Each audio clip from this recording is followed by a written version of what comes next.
Hello friends, my name is Saurav. I am here with the basic chemistry of class 10th. So let's discuss today with the basic chemistry, what we call it. It is the first chapter of chemistry in class 10th NCERT.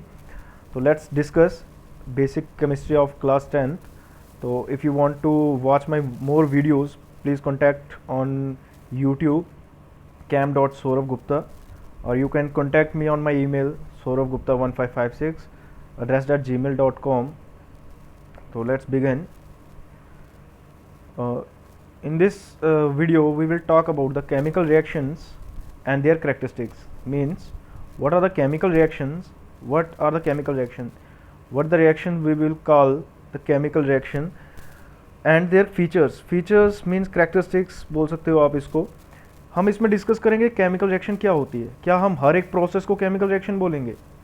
क्या chemical reactions हर process को बोल सकते हैं, या कुछ ऐसे process होते हैं जिनको हम केमिकल रिएक्शन बोलेंगे, और इनके फीचर्स मीन कैरेक्टरिस्टिक्स. तो इसमें हम इस वीडियो में यही स्टडी करेंगे, केमिकल रिएक्शंस क्या होती हैं और उनके फीचर्स क्या होते हैं. तो वन बाय वन हम डिस्कस करेंगे. Let's begin. तो सबसे पहले केमिकल रिएक्शन क्या होता है. केमिकल रिएक्शन ऐसे प्रोसेस होते हैं जिनके बीच में ट्रांसफॉर्मेशन होता है, inter conversion of chemical substances into new chemical substance by making and breaking of bonds between the different atoms.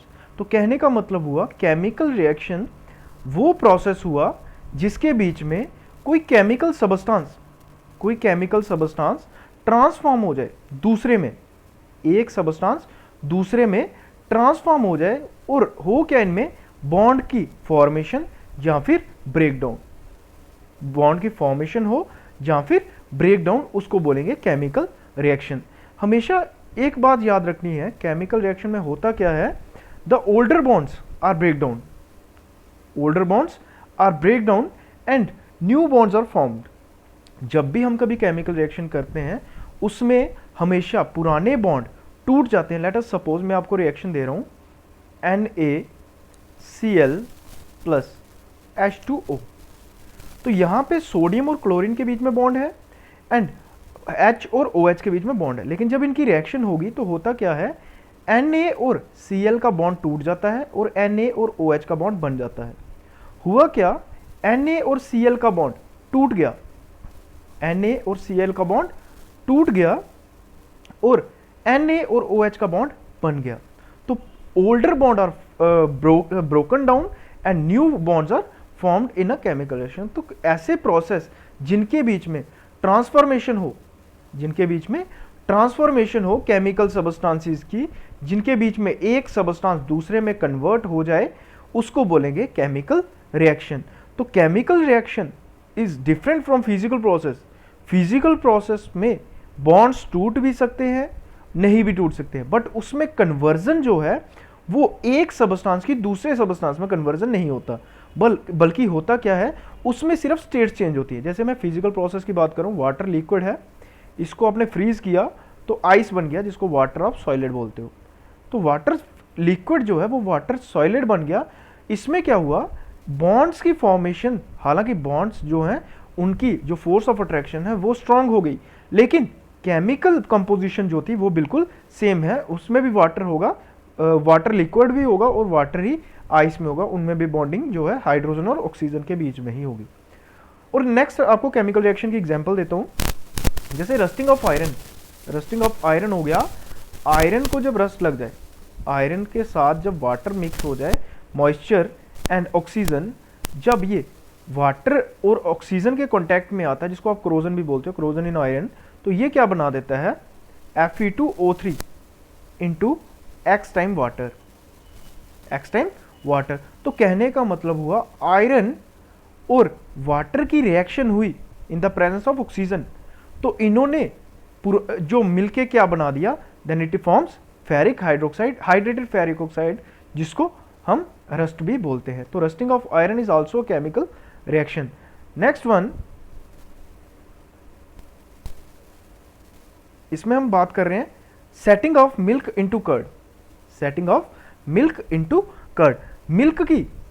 Milk में जो मिल्क की कोगुलेशन हो जाना, कर्ड में कन्वर्ट हो जाना, इसको बोलते हैं, ये भी एक केमिकल रिएक्शन है। इसको जो करने के लिए दैट इज लैक्टोबैसिलस बैक्टीरिया चाहिए होता है, तो जो इसको कन्वर्ट कर देता है मिल्क को कर्ड में। तो केमिकल कंपोजिशन चेंज हो गई, तो ऐसे प्रोसेसेस को हम बोलते हैं केमिकल प्रोसेस। या फिर डाइजेशन ऑफ फूड, तो डाइजेशन ऑफ फूड पढ़ते आए हो आप 8-9 से, कि जब भी हम फूड को जब भी फूड को इंजेस्ट करते हैं तो वेरियस केमिकल इसके ऊपर एक्ट करते हैं, जैसे बाइल जूस हो गया, HCl आ गया स्टोमक से, ये ऐसे सबस्टांसेस एक्ट करते हैं।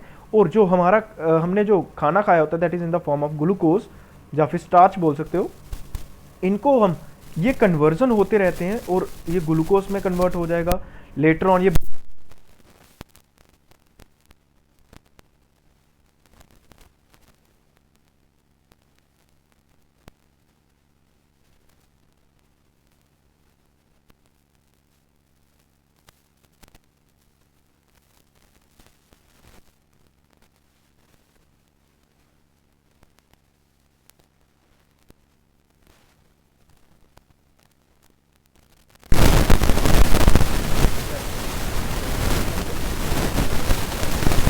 अगर हम बात करें आगे, देखो केमिकल रिएक्शन में क्या होता है, substance react to form new substance, मतलब जो पुराना सबस्टांस है वो रिएक्ट करता है नया सबस्टांस बनाने में। अब जो नया सबस्टांस बनेगा उसकी प्रॉपर्टी बिल्कुल अलग होगी। मिल्क था, मैं आपको एक कॉमन सी एग्जांपल दे रहा हूँ, मिल्क को आपने कर्ड में कन्वर्ट कर दिया। अब इसकी जब कन्वर्जन होगी मिल्क की कर्ड में, अब प्रॉपर्टी सारी मिल्क की प्रॉपर्टी जो भी अलग, कर्ड की प्रॉपर्टी अलग, सेमी सॉलिड बोल सकते हैं। तो ये इनके बीच में जो इंटायर चेंजेस हैं, जो इंटायर चेंजेस हैं वो हो गई। अब जो मिल्क है वो कर्ड से बहुत बहुत डिफरेंट है, कर्ड से बहुत बहुत डिफरेंट है। तो इसमें क्या होता है, जो न्यू प्रोडक्ट बनता है that is quite different from the initial substance. तो इस केमिकल रिएक्शन में क्या होता है, मैंने आपको पहले ही बता दिया, जो पुराने बॉन्ड हैं वो टूटते जाते हैं और नए बॉन्ड बन जाते हैं। जैसे मैं एक पोर्शन ये ले रहा हूँ और एक पोर्शन ये हो सकता है आपस में कंबाइन कर जाए और पुराने बॉन्ड टूटे और न्यू बॉन्ड बनेंगे, then it is called a chemical reaction या फिर केमिकल प्रोसेस। तो जो केमिकल रिएक्शन में क्या होता है, जो चीज़ इनिशियली हमने ली हो उसको रिएक्टेंट बोलते हैं, जो प्रोडक्ट हमारा लास्ट में बना है उसको प्रोडक्ट बोलते हैं, जो हमारी सबस्टांस लास्ट में प्रोड्यूस हो रहा है उसको हम प्रोडक्ट बोलते हैं। तो एग्जांपल मैं एक और दे रहा हूँ, जैसे मैग्नीशियम की मैंने लास्ट टाइम भी एग्जांपल दिया था। मैग्नीशियम को बर्न करते हैं द प्रेजेंस ऑफ ऑक्सीजन, तो ये बन जाता है मैग्नीशियम ऑक्साइड, जिसको वाइट ऐश भी बोलते हैं, वाइट ऐश। क्योंकि जो मैग्नीशियम रिबन है that is silvery white in nature, जब ये ऑक्सीजन के साथ कंबाइन करता है ये एक ऑक्साइड की लेयर बना देता है, ऑक्साइड की लेयर बना देता है, और इसको बोलते हैं वाइट ऐश। मेटल के जितने भी ऑक्साइड होते हैं,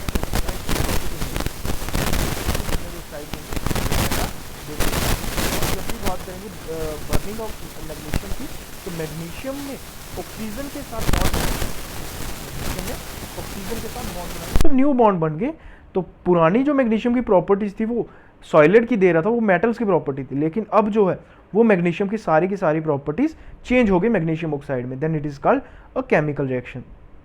दूसरी एग्जांपल दे रहे हैं कि before burning in air magnesium ribbon, ये आपका एनसीईआरटी का एक क्वेश्चन है कि एनसीईआरटी में जो आपका एक इंपॉर्टेंट क्वेश्चन है कि मैग्नीशियम रिबन को जब हम बर्न करना होता है उसको सबसे पहले हम सैंड पेपर या फिर किसी ऐसे मटेरियल से जो रफ हो उससे वॉश क्यों करते हैं या क्लीन क्यों करते हैं। क्लीन इसलिए करते हैं सो दैट मैग्नीशियम के ऊपर जो है वो कोटिंग हो जाती है।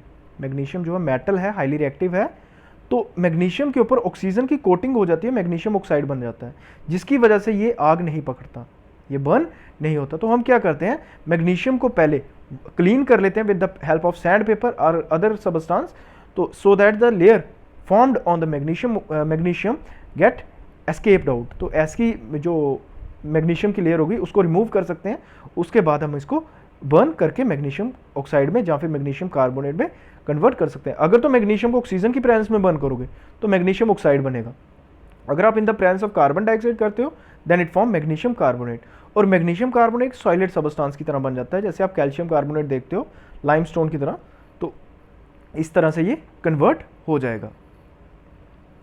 Next one is reactant and product. जब भी कोई केमिकल रिएक्शन लिखते हैं उसमें दो चीज़ें आती हैं, one is reactant, other is product. दोनों की दोनों जो रिएक्टेंट्स एंड प्रोडक्ट्स हैं दोनों आपस में इंटर रिलेटेड होते हैं। देखिए होता क्या है, लेट अस सपोज मेरे पास एक रिएक्शन है, मैग्नीशियम और ऑक्सीजन कंबाइन कर रहे हैं और मैग्नीशियम ऑक्साइड बन रहा है। मतलब मैग्नीशियम और ऑक्सीजन हमारे पास है, इनको हमने कंबाइन किया और हमारे पास बन गया मैग्नीशियम ऑक्साइड। मैग्नीशियम ऑक्साइड, तो कहने का मतलब हुआ जो सबस्टांस हमने इनिशियली लिया हुआ है, जो सबस्टांस इनिशियली लिया है, जो हमें जिसको हम रिएक्ट करवा रहे हैं, that are called reactants. That are called reactants. की रिएक्टेंट्स वो सबस्टांसेस होंगे जिनको हम रिएक्ट करवा रहे हैं, जिनको रिएक्ट करवा रहे हैं। जैसे हम एग्जांपल दे रहे हैं, मैग्नीशियम को ऑक्सीजन के साथ बर्न करवा रहे हैं। अब हमारे पास मैग्नीशियम भी है, ऑक्सीजन भी है, तो ये हमारे पास स्टार्टिंग मटेरियल है, तो ये हमारे लिए रिएक्टेंट हो गया। इनको कंबाइन किया तो दीज आर कॉल्ड रिएक्टेंट। और जो चीज़ एंड प्रोडक्ट बना, जो हमारे पास रिएक्शन के बाद प्रोडक्ट बना, then it is called product. Then it is called product. तो रिएक्टेंट और प्रोडक्ट में सिर्फ ये डिफरेंस है, रिएक्टेंट वो सबस्टांसेस होते हैं जो हम इनिशियली लेते हैं और प्रोडक्ट वो सबस्टांसेस होते हैं जो रिएक्शन के बाद प्रोड्यूस होते हैं। तो रिएक्टेंट और प्रोडक्ट, देखो रिएक्टेंट कन्वर्ट हो जाते हैं product after the completion of reaction. Next one है कैरेक्टरिस्टिक्स ऑफ केमिकल रिएक्शन, जिसको कैरेक्टरिस्टिक्स को हम फीचर्स भी बोलते हैं। फीचर्स कि किसी भी केमिकल रिएक्शन में हमें कैसे पता चलता है कि whether it is a chemical reaction और जस्ट अ फिजिकल प्रोसेस, कि फिजिकल प्रोसेस है या फिर केमिकल रिएक्शन है। अब फिजिकल प्रोसेस जो है उसको हम आइडेंटिफाई कर सकते हैं। फिजिकल प्रोसेस में हम देखते हैं, जैसे मैं एग्जांपल दे रहा हूँ आपको, आइस को वाटर में कन्वर्ट कर सकते हो, तो उसमें क्या होता है, सिर्फ फिजिकल स्टेट चेंज होती है। सॉलिड से लिक्विड में कन्वर्ट हो सकता है, लिक्विड से गैस में कन्वर्ट हो सकता है। लेकिन केमिकल रिएक्शन के जो फीचर्स हैं उसको हम डिस्कस करेंगे वन बाय वन। तो फर्स्टली इसका जो एक फीचर है that is evolution of gas. जब भी कभी केमिकल रिएक्शन होगी वहां पे गैस जो है वो प्रोड्यूस होगी, गैस इवॉल्व होगी, रिलीज होगी। क्योंकि जब भी केमिकल रिएक्शन होगी उसमें बॉन्ड ब्रेक डाउन होते हैं और न्यू बॉन्ड बनते हैं। जब भी कभी बॉन्डिंग टूटती है तो सबसे पहली जो चीज एस्केप होती है that is gas. That is gas. क्यों? क्योंकि गैस की एस्केपिंग टेंडेंसी बहुत ज़्यादा होती है। इसके जो मॉलिक्यूल्स हैं वो रैंडमली मूव कर रहे होते हैं, इनके पास काइनेटिक एनर्जी बहुत ज़्यादा होती है। तो जैसे ही ये सबस्टांस ब्रेक डाउन होगा इसके बीच में से सबसे पहले गैस आइसोलेट होती है। मैं आपको एग्जांपल दे दूं, जैसे लाइमस्टोन है, कैल्शियम कार्बोनेट, जैसे ही आप इसको हीट करते हो सबसे पहले कार्बन डाइऑक्साइड इसके बीच में से बाहर निकलती है। तो गैस सबसे पहले बाहर निकलेगी, then it is a feature of chemical reaction. Chemical reaction में होता क्या है कि जब भी कभी कोई केमिकल रिएक्शन होगी उसमें गैस जो है वो बाहर निकलती है।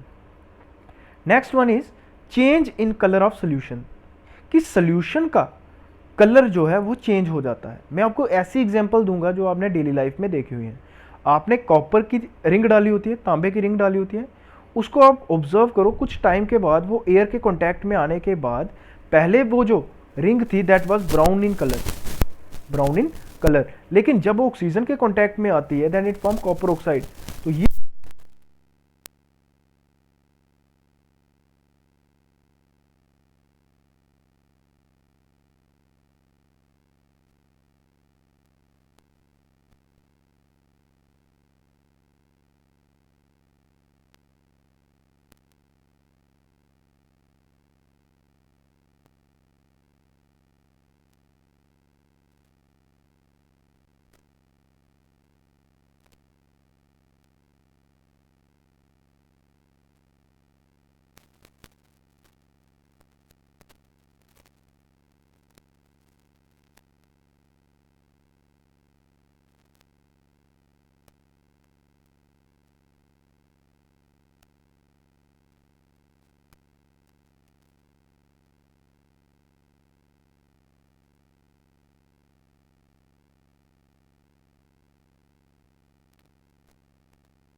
How to prepare the hydrogen gas in the laboratory, कि लेबोरेटरी में हाइड्रोजन गैस कैसे प्रिपेयर की थी।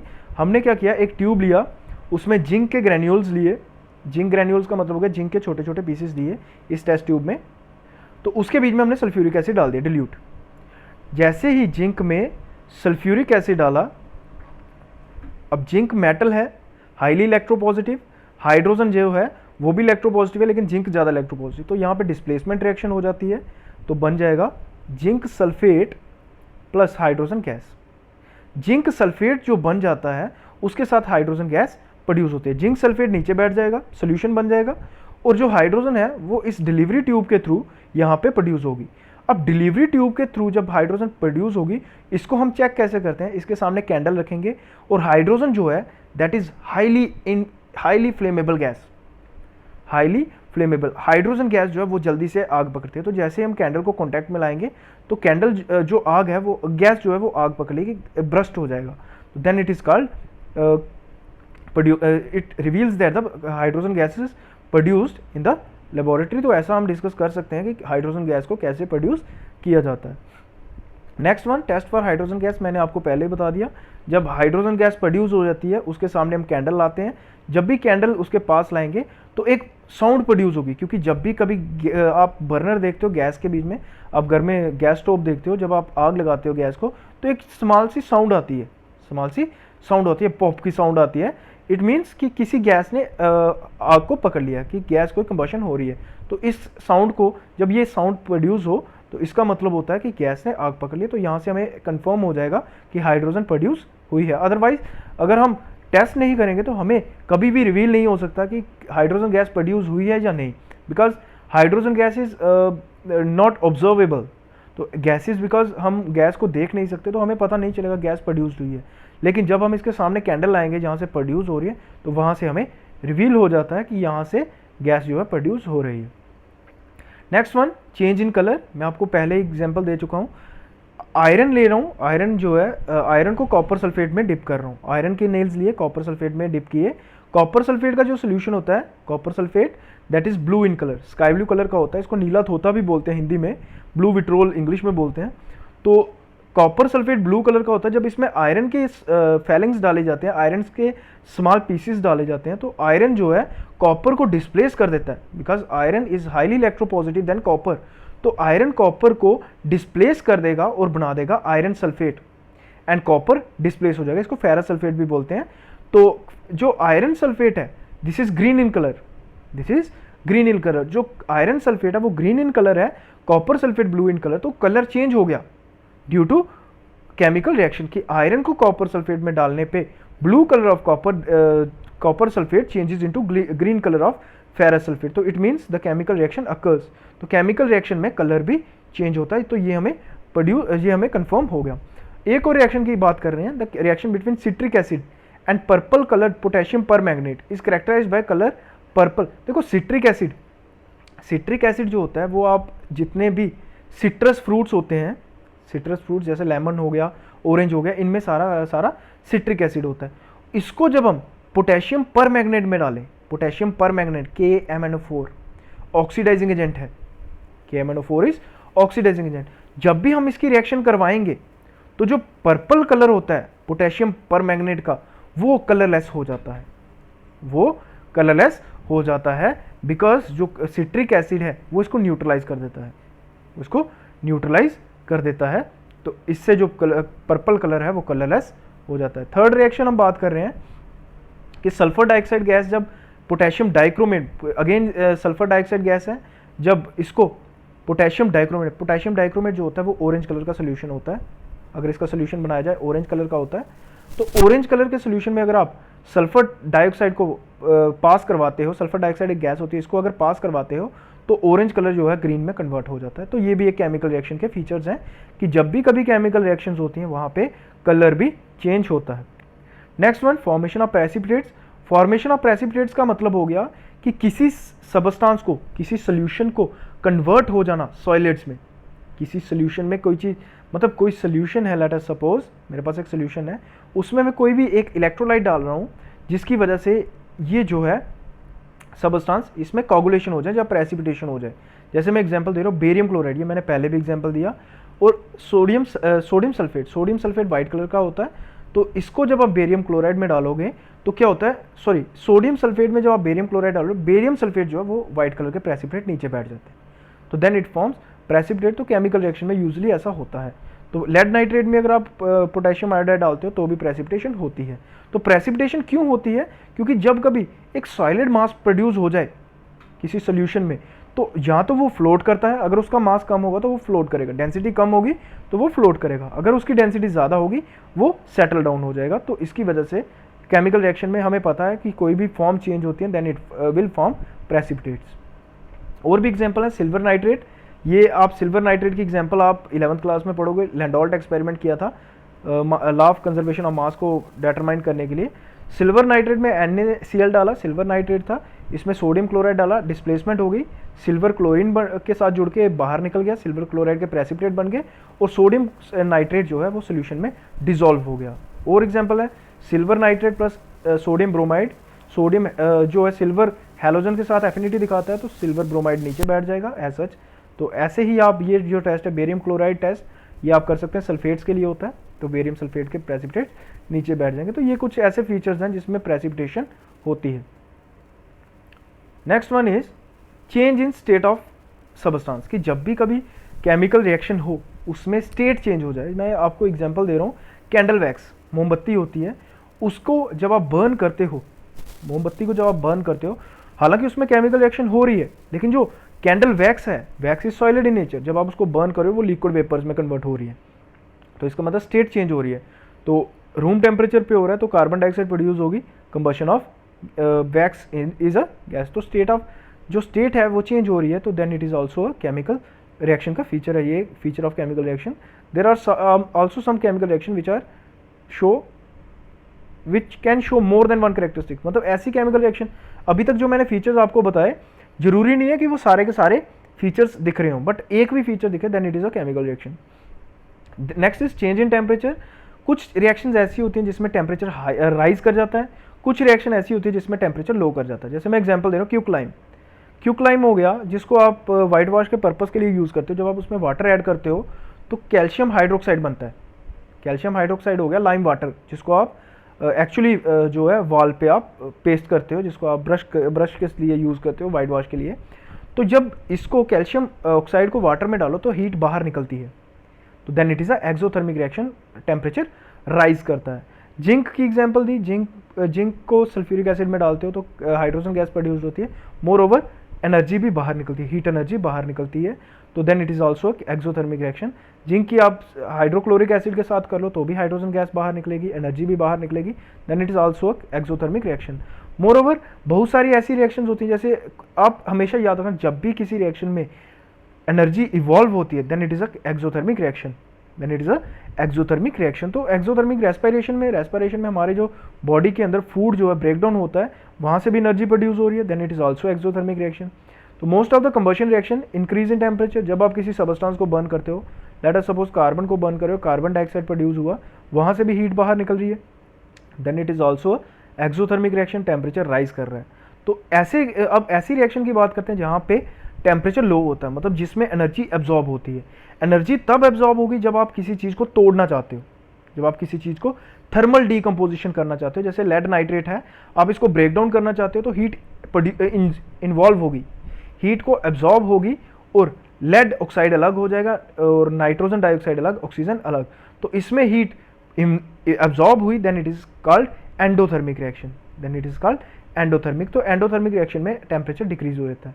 जैसे फेरस सल्फेट की आप थर्मल डीकम्पोजिशन करते हैं, फेरस सल्फेट को ब्रेक डाउन करना है, हमेशा याद रखिए जब भी डीकम्पोजिशन करना है, मोस्टली जब भी थर्मल डीकम्पोजिशन होता है तो वहाँ पे हीट को एब्जॉर्ब किया जाता है, जब हीट एब्जॉर्ब होगी तो टेम्परेचर डाउन हो जाएगा, टेम्परेचर डाउन होगा तो उन रिएक्शन को एंडोथर्मिक बोलते हैं। कैल्शियम कार्बोनेट है, यहाँ से भी आप इसको ब्रेक डाउन करना है, हीट को एब्जॉर्ब किया जाएगा, कैल्शियम ऑक्साइड और कार्बन डाइऑक्साइड। मोस्टली जो डीकम्पोजिशन रिएक्शन है उसमें हीट को एब्जॉर्ब किया जाता है, बट ऐसा नहीं है कि सारी की सारी डीकम्पोजिशन में हीट को एब्जॉर्ब किया जाए।